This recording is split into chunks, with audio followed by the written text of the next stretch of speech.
Makasika ny toe-karena kosa tafakatra 7-7 amin'izao fotoana izao ireo mpikambana mivondrona ao anatin'ny GEPF na ny groupement des entreprises franches et partenaires ivondronana n'ireo orinasa maro afakabany ankamaroany ary ihany koa mpiara-miombonantoka ny zava-misy amin'izao fotoana izao ny fanazavan'ny tompona andraikitra iray eo anivon'ity vondrona ity dia tsy havita ahatsinjo ny ho avy mihitsy ifanazavana makasika an'izay. Raha ny atotanisa farany dia miisa 7-7 izao ireo orinasa mpikambana ao anatin'ny GEFP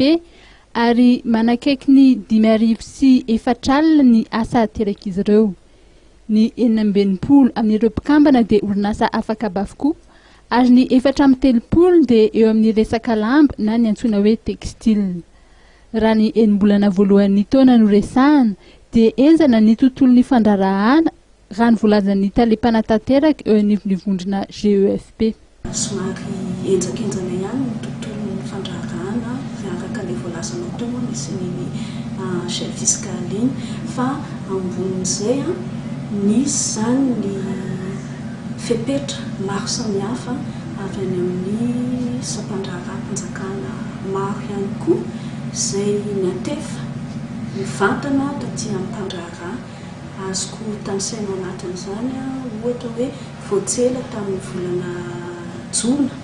reny resaka redevance de sûreté aéroportuaire reny izay nezahanay mihitsy moa zany nanohitra an'ilay izy satria mamono ny vokatra avy aty Madagasikara manompo ny ahoana moa filazako an'izany ny tombam-bidiny satria miampy amboniny izay efa vidiny vokatra avy aty amintsika karaha-mampiasa ny vidiny herinaratra ny vidiny fanondranana entana sy ny karazany mbola nampiana iny koa nefa neto kosa tiako marihana fa tsy nisy akory ny tambiny izay zavatra nitakena taminay izay dia mahafaly dia na eno ny feonay zany tao amin'ny ministère fitaterana dia miantony ny fepetriny ankehitriny fa ao anatiny ihany koa mitovitovy amin'izay ihany misy ny avy any amin'ny ministère-ny tontolo iainana izay mamoaka ihany koa fepetra manavesatra ny vidiny entana avy aty amintsika satria izay orinasa afakapa zany dia lazaina hoe tokony alefa ihany koa redevance à l'export amin'ny spécimen de la faune et de la flore. Nefa ny lalàna mikasika ny orinasa afakapa dia teny mazava tsara mihitsy hoe tsy tokony hisy taxe à l'exportation ny avy aty amin'ny orinasa afakapa.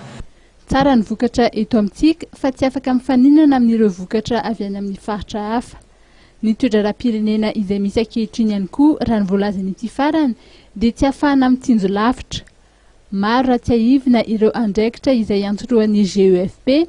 raha tsy laza fa tsy ny fiarovana ireo mpikambana, ny fifanantonana sy fifampiresahana eo amin'ny rafitra samihafa, ny fitadiavana lalam-barotra sy ny fampafantarana ny vokatra ireo mpikambana ary ny fifanantonana amin'ny fikambanana hafa mba hiarahana miaro sy manome lanja ny sehatra tsy miankina.